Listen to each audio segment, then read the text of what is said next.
When my son lifted his wine glass and announced to the whole table that I was no longer capable of managing my own life, the room did not gasp. It went quiet, that was worse. My daughter stared at her napkin. My daughter-in-law slid a cream-coloured folder beside my plate as calmly as if she were serving mashed potatoes. My granddaughter would not look me in the eye. And there, under the soft yellow light of my own dining room, with the roast still steaming and the cranberry candles burning low, my family prepared to take my name, my home, and my dignity from me in one polite little performance. I remember placing my fork down very carefully. I remember hearing the clock over the china cabinet tick 3 times. Then I looked around at the people I had fed, comforted, bailed out, and defended for years, and I said, if we're finally going to tell the truth tonight, then let's tell all of it. My name is Mel Robbins, and this is a story about the night my family humiliated me at dinner, and the truth I revealed that they had prayed I would never find. Let me take you back to where it all started. Before all of this, before the whispers and the legal envelopes and the rehearsed looks of concern, I had what I truly believed was a good life. Not a perfect life. At my age, you stop using that word unless you're talking about peaches in July or a grandbaby falling asleep on your shoulder. But it was a good life, warm, honest, built with my own hands and my husband Frank's steady heart. I was 68 when this happened. A widow for just over a year, Frank and I had been married for 43 years, and for most of them we ran a small family business together, Robbins House Catering. It began in our church basement with casseroles and sheet cakes, and grew into a proper banquet kitchen behind our home, with a reception room, a garden patio, and an office that always smelled faintly of coffee, vanilla, and printer ink. Frank handled the numbers, I handled the food, the clients, the flowers, the details that made people feel seen. We raised our 2 children in that house. Daniel, my oldest, bold from the minute he learned to walk. Hannah, 3 years younger, soft, spoken and thoughtful, always carrying a book under one arm. They grew up under the sound of mixer blades and phone calls, and wedding music drifting in from the back hall. They licked frosting from wooden spoons. They did homework at my kitchen table while I rolled pie crust. They learned, or so I thought, that family meant you show up, you tell the truth, and you never use love as leverage. Every Sunday evening, no matter how busy life became, everyone came to my table, even after Frank passed. Especially after Frank passed. That first Sunday after the funeral, I made pot roast because it was Daniel's favorite when he was a boy. I made buttered carrots for Hannah, and that lemon icebox pie Frank loved so much. I can still see the way the light fell over the tablecloth that day. I can still hear Daniel saying, "Mom, you don't have to do all this," while reaching for a second helping before I even sat down. And I remember feeling grateful that I wasn't alone, grateful that my children still came home, grateful that even in grief there was still a table to set. Looking back, that was when the little warning signs began. They never arrive with a trumpet. They come softly, a question that lingers too long, a glance exchanged across the room, a sentence that sounds helpful until you hear what sits underneath it. Daniel started asking more about the business accounts after Frank died. That made sense at first. He had helped occasionally over the years, mostly with deliveries or equipment rentals. He told me, "Mom, Dad always wanted me to understand the books better." I wanted to believe that. I truly did. Celeste, my daughter-in-law, became interested in papers she had ignored for years. One afternoon while I was frosting cupcakes for church luncheon, she stood in my kitchen with a mug of tea and said, "Have you thought about simplifying things? The house, the business, all those legal documents, it seems like a lot for one person." At the time I nodded, "I'm learning." She smiled, but it was the kind of smile that never quite reaches the eyes. "You don't have to prove anything, Mel. There's no shame in letting the next generation take over." The next generation. That phrase stayed with me longer than I expected. Hannah, for her part, was not cruel. That's what made her part in this so painful. She was tired, overworked. Her husband traveled all the time, and she was raising 2 boys who seemed to exist entirely on sneakers, cereal, and noise. She wanted peace, and people who want peace too badly are sometimes easily led by those who want power. There were small things. Daniel offered to temporarily handle 2 vendor payments online because, as he reminded me, Frank had always used the business portal and I wasn't comfortable with it yet. Celeste suggested I keep a calendar so nobody worries if you forget appointments.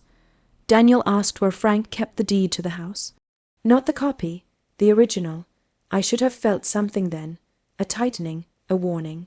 Instead, I told myself what mothers tell themselves when the truth would hurt too much to touch. They mean well. They're trying to help. Don't be suspicious of your own children. That was my first mistake. By late summer, little things began going wrong around the business. A florist called to say her invoice had been paid twice. A linen company said we were behind on a bill I was certain had already gone out. One bride's mother phoned me in tears because the tasting appointment had been moved without her approval. Each time Daniel had an answer, glitch in the system, probably a duplicate payment. I'm handling it, Mom. He always said those 3 words with a little impatience tucked inside them. I'm handling it. Frank used to say that tone tells you more than words ever will. And Daniel's tone had changed. He no longer sounded like a son offering help. He sounded like a man easing someone out of their own chair. Still, I tried to keep the peace. Grief makes you tired in strange ways, not always sleepy, just tired of conflict. Tired of interpreting people, tired of imagining the worst. I wanted my family close. I wanted Sunday dinners. I wanted the old rhythm back, even if the music had changed. Then came Labor Day weekend. I remember that Sunday with awful clarity. The sky had that wash, tout blue you get at the end of summer. I had spent the afternoon making baked chicken, green beans with almonds, and yeast rolls from scratch because Lily, Daniel and Celeste's daughter, loved them warm with honey. I wore a pale blue cardigan Frank had once told me made my eyes look young. I set out the good plates, the blue willow ones my mother left me. At 5:42 p.m., Daniel arrived carrying 2 bottles of wine and a smile that felt too polished. Celeste came in behind him holding a bakery box. We brought dessert. She said brightly, "That was kind." I replied, "You didn't need to." "Oh, it's no trouble." She kissed the air near my cheek. We thought tonight should feel special. That should have told me something too. Hannah arrived 20 minutes later with the boys. She looked distracted, kept checking her phone. When I hugged her, she held on a second too long. As if she felt sorry for me already, dinner began normally enough. The boys argued over roles. Lily talked about school. Daniel told a story about a rude customer that made the whole table laugh except me, because I knew the rude customer was probably someone simply refusing to be handled. I remember thinking the room felt crowded in a strange way, not physically, emotionally, like everyone was waiting for a cue. We had just finished the main course when Daniel took his napkin from his lap, folded it neatly, and tapped his glass with a butter knife. A small, clear sound rang out over the table. "Before Mom serves coffee," he said, smiling in that rehearsed way again, "there's something we all need to talk about as a family." I laughed a little, because that is what women my age do when danger first enters the room. We laugh, hoping we misunderstood. "Well," I said, "that doesn't sound ominous." Nobody laughed back. My hands went cold. Daniel leaned forward. "Mom, we're worried about you." I looked at Hannah. She looked down. Celeste placed one manicured hand over Daniel's wrist like a woman in a hospital drama. "This comes from love," she said softly. To this day, those words make my stomach tighten. I set my fork down. "Worried about what?" Daniel exhaled like he was the patient one. "You've been forgetting things. Bills, appointments, client details. The business has had mistakes all summer. You seem overwhelmed, and honestly..." He glanced around the table as if gathering support. "I don't think it's safe for you to keep doing everything alone." I stared at him. I could hear the refrigerator humming in the next room. "What are you talking about?" I asked. Hannah finally spoke, barely above a whisper. "Mel, maybe just listen first." "Mel, not Mom, Mel." That cut deeper than I can explain. Daniel reached beside his chair and lifted a folder onto the table. Cream, coloured, thick, already tabbed with little sticky notes. We've looked into options, he said. Temporary power of attorney, help managing the business, help with the house, maybe a transition into somewhere smaller, somewhere easier. I felt the blood rush from my face. Somewhere smaller. Celeste spoke gently, too gently. There's a lovely community 15 minutes away. Maple Grove, private garden units, activities, transportation. You wouldn't have to worry about stairs or upkeep. I remember blinking at her as if she had suddenly begun speaking another language. This is my home, I said. Daniel's jaw tightened. That's exactly the problem. It's too much house, too much responsibility. You're not seeing things clearly. At that, something hot and sharp moved through my chest. I am seeing you very clearly. The boys had gone silent. Lily looked frightened. Hannah twisted her wedding ring until I thought she might snap it. Then Daniel did the thing I have never fully forgiven. He smiled. A sad, patronizing, almost pitying smile. And he said, Mom, this is why we wanted to talk when everyone was here. You get defensive when you're confused. Confused. I heard that word and felt my heart sink so hard it almost seemed physical, like something dropping inside me. I am not confused, I said, but my voice came out thin. Celeste opened the folder and turned it toward me. Nobody is accusing you of anything. We're trying to protect you. Daniel can take over the accounts. The business will be stable. The house can be prepared for sale on a reasonable timeline. And Maple Grove has an opening next month. Prepared for sale. My own dining room seemed to tilt. Hannah reached across the table, but she did not take my hand. She just left her hand lying there, halfway between us. Like a bridge she was not sure she wanted to cross. Maybe it's temporary, she said, just until things settle. I looked from one face to the next, and what broke me was not anger. Not yet it was recognition. This had been discussed, planned, timed. They had not come to dinner for a conversation. They had come for my surrender. I pushed the folder away. You made plans for my house without asking me. Daniel's voice hardened. Because asking you hasn't worked. Every time I try to talk about practical things, you make it emotional. I let out a breath I did not know I had been holding. Practical things? This house holds your father's chair, your sister's growth marks on the pantry wall, the window you broke at 12, throwing a baseball in the kitchen. You want to call that practical? Sentiment doesn't pay taxes, he said flatly. There it was, not concern, not care. Greed often arrives dressed as efficiency. I stood up so quickly my chair scraped the floor. Lily jumped. One of the boys whispered, Mom, to Hannah.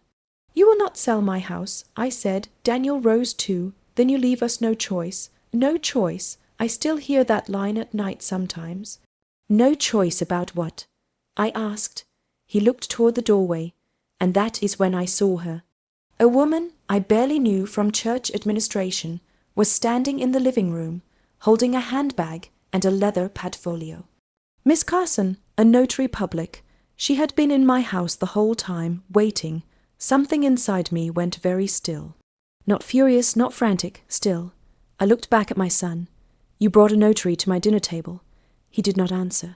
Celeste did. We thought it would be easier if everything was handled tonight. Easier, for whom? My mouth went dry. My heart pounded so hard I could feel it in my throat. In that moment, all the confusion burned away. I understood with terrible clarity that this was not a misunderstanding, not an overprotective son, not a family fumbling through grief. This was an ambush, and it was serious. I looked at Hannah. Did you know about the notary? Tears filled her eyes. She nodded once. That hurt almost as much as seeing Daniel's face. I stood there in my own home, at the edge of my own table, and realized my children had entered my dining room, already decided that my life could be rearranged without my permission. I said only one thing before I walked into the kitchen. You should all go home. Nobody moved. So I turned back around, looked directly at Daniel, and said it again with a steadiness I did not feel. You should all go home, and if any one of you thinks I am signing something tonight, then you do not know me at all. That was the night I understood something I wish I had learned much earlier. When people need you powerless, they start by calling you unstable. And what I did not know, then what I could not yet see, was that dinner was only the beginning. After they left, I did what women of my generation are very good at doing.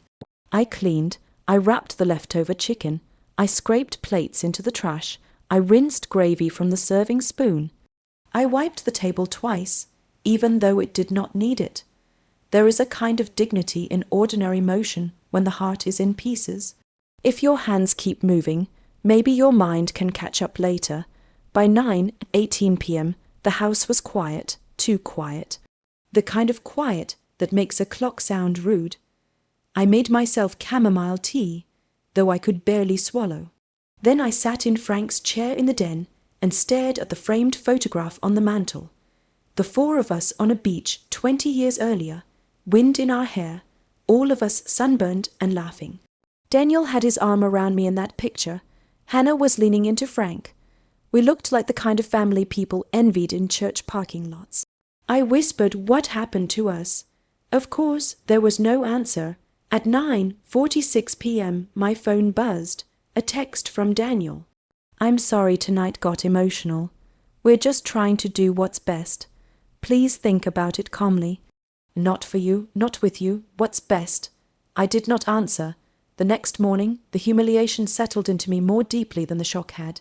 Shock is hot and fast. Humiliation is slower, it seeps. I could not stop replaying each detail. The folder. The notary, Hannah calling me Mel. Celeste's voice, smooth as glass. Daniel speaking about selling my home as if he were discussing lawn service. I told myself to breathe, to wait, to think clearly. At 7:30 a.m., I was in the back office going through invoices when Gloria, our long-time bookkeeper, knocked softly on the doorframe. You look pale, she said. Gloria had been with us for 17 years. She was loyal in the old-fashioned way. Not loud, not dramatic, just steady. I had a difficult family dinner. I replied. She gave me a look over the top of her glasses. With your son? I remember going still. Why do you ask? She hesitated. Because Daniel called Friday and asked me to pull 6 months of vendor history, payroll summaries, and the insurance file. He said you were stepping back. I felt the room tighten around me. He said that. She nodded slowly. I thought he was helping you. Was that not the case? It was exactly 7:32 a.m. when the second wave of betrayal hit me. Not only had he planned dinner, he had been moving pieces before dinner ever began. I sat down hard in Frank's office chair. Gloria, did you give him those files? Some of them. He said you approved it. That was the moment hurt began to change shape. It was no longer just sorrow. It was alarm. By noon that day, 3 more things happened. A vendor called asking whether future checks should be addressed to Daniel. A woman from Maple Grove left me a cheerful voicemail saying, "We're excited to help with your transition." And Hannah texted, "Please don't shut us out. Daniel is under a lot of pressure." I read that last message 4 times. Not "Are you all right?" Not "I'm sorry." Daniel is under pressure. That sentence told me everything about the story they were already telling themselves. When a family begins justifying cruelty in the name of stress, they can rationalize almost anything. I called Hannah that evening. She answered on the 4th ring. "Hi," she said carefully. "Why did you do that to me?" I asked. Silence, then a long exhale. "Mom, please don't start." "Don't start. Hannah, your brother brought legal papers and a notary into my house. We're worried," she said, sounding exhausted. "You have to admit things have been slipping." Such as? There was a pause long enough for me to know she was searching for examples she had been given, not examples she had seen. The invoices, the double payment, the stove incident.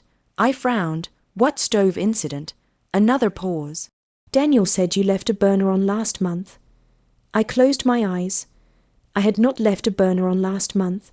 Celeste had. She had come by on a Tuesday while I was in the garden, made tea, and walked away from the kettle until I smelled gas and turned it off.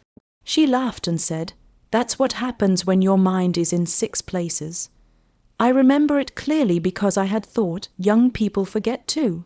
Now I understood. They were collecting moments, reframing them, building a case. Hannah, I said very quietly, your brother is not protecting me. She sounded close to tears. Then what is he doing?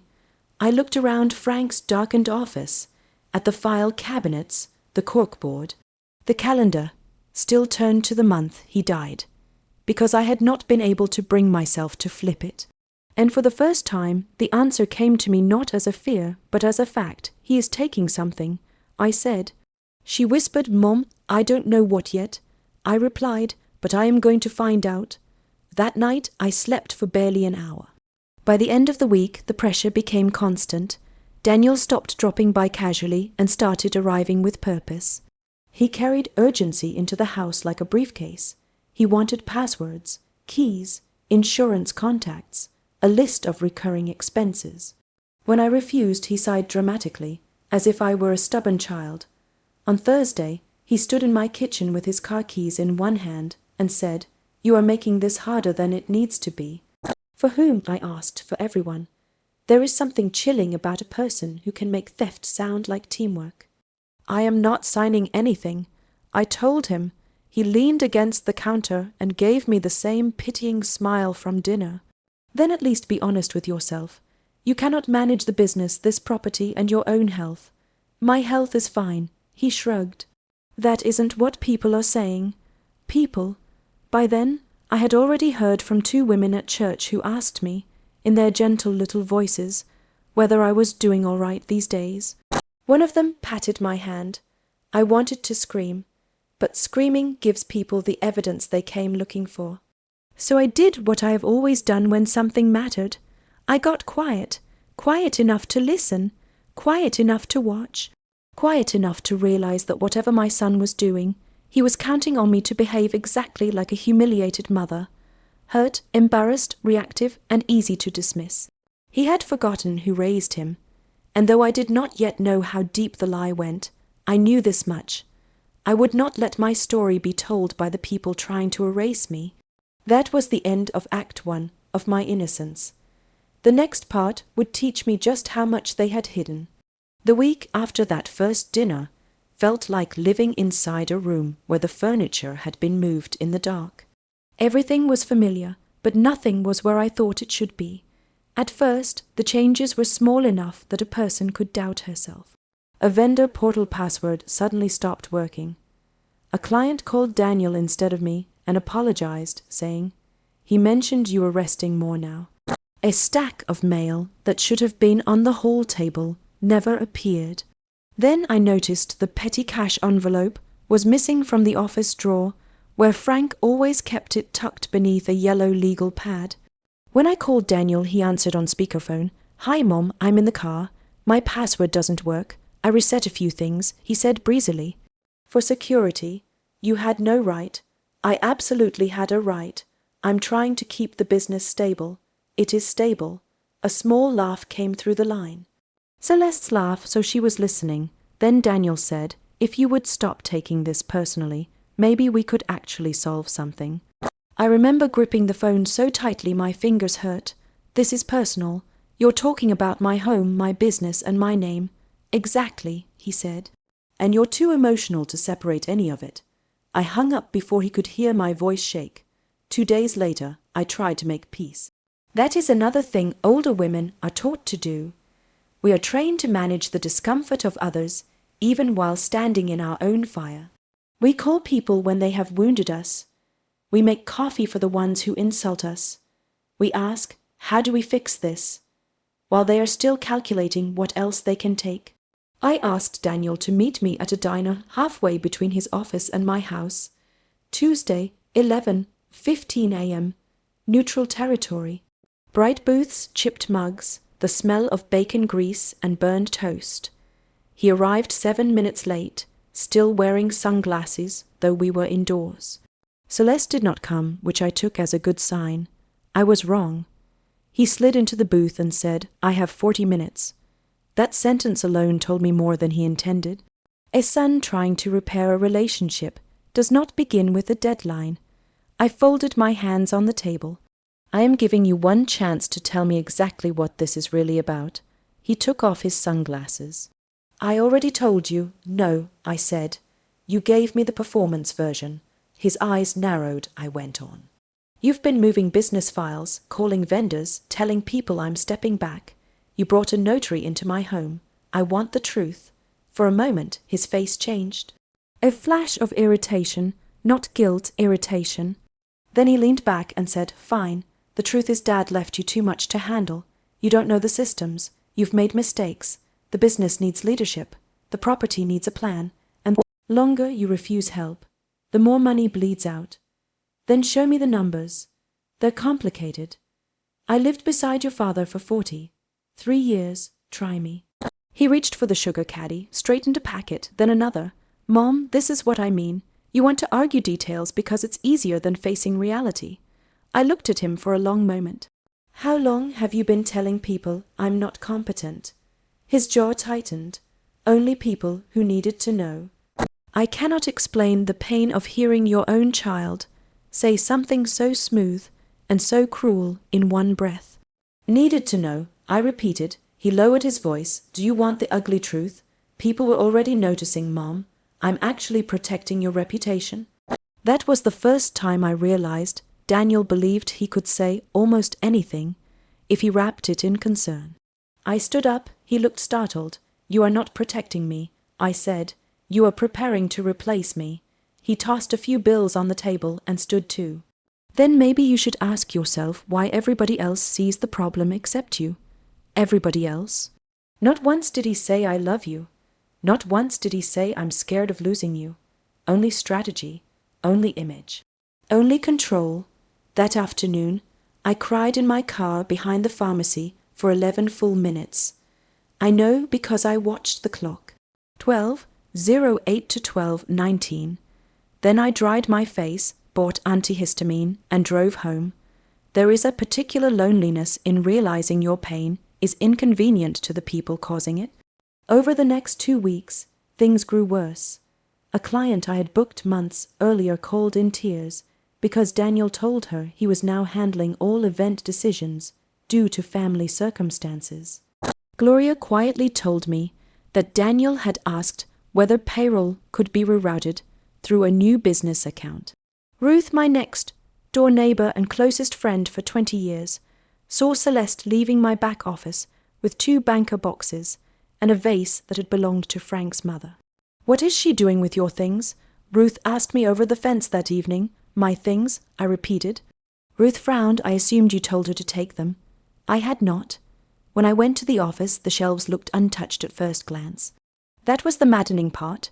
People who steal from family rarely empty the room. They remove just enough that the victim sounds unstable when she notices.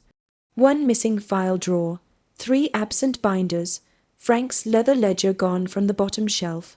That last one made my stomach drop. Frank kept our master ledger the old-fashioned way, even after everything went digital. He used to say, computers are useful, but paper doesn't lie because a password changed. Every large payment, every contract deposit, every equipment purchase, he wrote it down in careful block letters, date in the left margin, initials in blue ink. When I could not find that ledger, something inside me snapped into focus. This was no longer about hurt feelings. This was evidence. That evening I called Gloria and asked her to come after hours. She arrived at 6:40 p.m. with her purse, her reading glasses, and a face more serious than I had ever seen. I didn't want to say this over the phone. She said once we were in the office, but there have been transfers I couldn't make sense of. My heart kicked once hard. What kind of transfers? She opened a folder she had brought from home. Vendor reimbursements, supposedly, equipment rentals, consulting fees, small enough at first that I thought perhaps Frank had approved them before he got sick. But they continued after he passed. And the account receiving them, she stopped. What account? I asked. Gloria looked me right in the eye. One linked to Daniel. I sat down slowly. The room did not spin. People always say that when terrible things happen. The room did not spin. It sharpened. How much? I whispered. I don't know yet, not exactly, but enough that I started printing copies. Bless that woman. I covered my mouth with my hand. For a second I could not breathe. Then the questions came all at once. How long did Frank know? Was Hannah involved? What else had been moved? Gloria reached across the desk and touched my wrist. Mel, I'm sorry.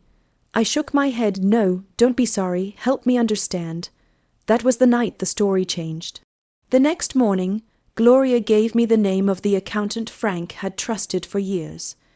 A quiet man named Raj Patel who had retired but still took our calls. He agreed to meet me in his office on Thursday afternoon.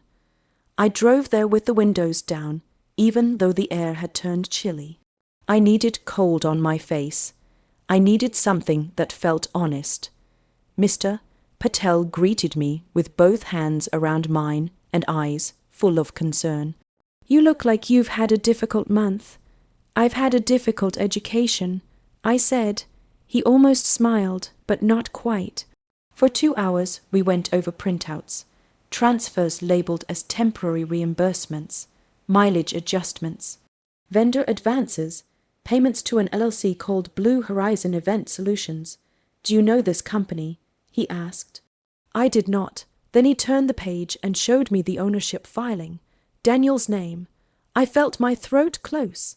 Line after line, date after date, 4,000 here, 7,000 there, 12,000 marked as kitchen equipment consulting, 3,000 for facility modernization review. By 4:17 p.m., we had counted $186,000 in questionable transfers over 16 months. 186,000. I remember saying the number out loud because I needed to hear how impossible it sounded. That can't be right. Mr. Patel's voice was gentle. I'm afraid it may be higher. This is only what we can see from the business account we have immediate access to. I sat with my hands folded so tightly in my lap they left marks. I thought of the brides I had soothed, the nights Frank worked through fever, the years we skipped vacations to keep the company solvent during slow seasons. $186,000, and while I was mourning my husband, my son was helping himself. On the drive home, anger arrived, not the wild kind, not shouting, not smashing, a cleaner anger, cold and clarifying. The kind that says, now I know what I am dealing with. By then, I also knew something else. Daniel would never have risked this much unless he believed he could keep me quiet. He believed shame would do the work for him. He believed I would rather protect the family image than expose the family truth. That was when I understood my second mistake. I had spent my whole life teaching my children kindness. I had not taught them what would happen if they mistook kindness for weakness. 3 days later, the deeper truth revealed itself. People often say they found out everything in one moment. That is rarely how it happens. The truth comes in layers. Like wallpaper, you strip away one ugly piece at a time. First the pattern, then the glue, then the cracked plaster underneath. For me, the next layer arrived in a cedar box. It was raining that Saturday. A steady grey rain that made the house feel smaller and older. I was in Frank's office searching for an old catering template when I noticed the bottom file cabinet would not close properly. I pulled the drawer all the way out and saw a brass key taped underneath the frame. Frank did things like that. For a second I just stared at it. The key was tagged in his handwriting. Storage room, back hall. There was a narrow locked room behind the banquet kitchen that we had not used much since Frank got sick. Mostly old linens, seasonal decor, backup serving dishes, or so I thought. The key fit on the first turn. Inside were shelves, dust, 2 metal folding chairs, and 6 banker boxes stacked in neat columns. On top of the first box sat a large manila envelope with my name on it. Mel, not my darling, not in case of emergency. Just Mel. My hands trembled as I opened it. Inside was a single note in Frank's careful block print. If Daniel ever pushes you about the house, the business, or your competence, do not sign anything. Call Andrea Bell before you speak to him again. The records are here, I sat down right there on an upside-down milk crate. I do not know how long I stayed like that. Maybe 2 minutes, maybe 10. Long enough for the rain to sound louder, long enough for grief and fury to meet each other in my chest. Frank knew maybe not everything, maybe not the exact amounts, but he knew enough to leave me a warning. I opened the boxes one by one, contracts, backup ledgers, tax correspondence, photocopies of wire instructions. A flash drive labeled Accounting Archive, a folder called Succession Documents Revised, and beneath that, the ugliest proof of all, printed emails. Not all of them, just enough. One from Celeste to a realtor I recognize from church. Once the mother transitions out, the property can likely be marketed as estate ready. Large lot mixed use potential with banquet structure in rear. The mother, not Mel, not my mother-in-law. The mother, another from Daniel, need to move carefully. If Hannah panics, frame it as concern. Biggest obstacle is getting Mom to admit she can't manage alone. Frame it as concern. There are sentences that end relationships in an instant. That was one of them. Then came the document that changed everything. A revised ownership agreement signed by Frank 8 months before he died. In it he removed automatic management succession from Daniel and placed sole controlling interest in me until any future sale or transfer approved by my attorney. There was even a memo attached from Andrea Bell, our family lawyer, confirming Frank had concerns about unauthorized transfers and conflict of interest involving family participation in operations. My husband had seen enough to protect me in advance, and I had spent months believing I was simply failing at widowhood. I cannot tell you what that realization does to a woman, to discover that while you were blaming yourself for not keeping up, someone else was creating the very chaos being used against you. At 3:05 p.m., I called Andrea Bell. She answered on the second ring. Andrea Bell. This is Mel Robbins. I said. I found Frank's boxes. There was a pause, then her voice changed, softer, more serious. Can you come in Monday morning? I can. Bring everything you can carry. Monday at 9:00 a.m. I sat in Andrea's office with 2 banker boxes at my feet and a legal pad in front of me. Andrea was in her late 50s, silver streak at her temple, the kind of woman who wasted neither words nor sympathy, which was exactly what I needed. She spent 45 minutes reading without interruption. Finally she looked up and said, Mel, your son has been planning this for a while. Hearing it aloud made me feel both sick and oddly steadied. I know, no, she said gently. I don't think you do. This is not just family pressure. This is coordinated financial exploitation, reputational grooming, and an attempted transfer of control. He's not merely trying to influence you. He's building a narrative that you are incapable, so any resistance you show can be used as proof. My mouth went dry. Can he do that? Not if we move first. We spent the next 2 hours building the shape of the truth. Daniel had likely started siphoning funds while Frank was ill, perhaps assuming the business would eventually become his anyway. When Frank noticed irregularities, he revised the succession documents quietly and began storing backup records off the main shelf. After Frank died, Daniel escalated. He gained access under the excuse of helping me. He deepened the financial mess, then used the mess as evidence that I was not managing well. Celeste helped create the transition plan, realtor contact, senior housing inquiry, messaging to Hannah. And because families so often confuse loyalty with silence, they expected nobody would expose them. Andrea tapped the email from Daniel. This line matters, frame it as concern. It shows intent.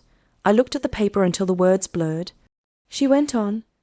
We need a forensic review, immediate revocation of Daniel's operational access, and documented notice that any claims regarding your competence are disputed and unsupported. I nodded slowly, then I asked the question I had been avoiding. What if Hannah really believes them? Andrea's face softened. Then she has been manipulated. That does not make it harmless, but it does matter. That answer stayed with me. Because betrayal is rarely a straight line. One person schemes, another hesitates, another looks away. Another wants peace so badly she becomes useful to cruelty. I began to see my family not as one single wound, but as a series of choices. Daniel chose greed, Celeste chose ambition, Hannah chose comfort over courage, and I, for too long, had chosen denial.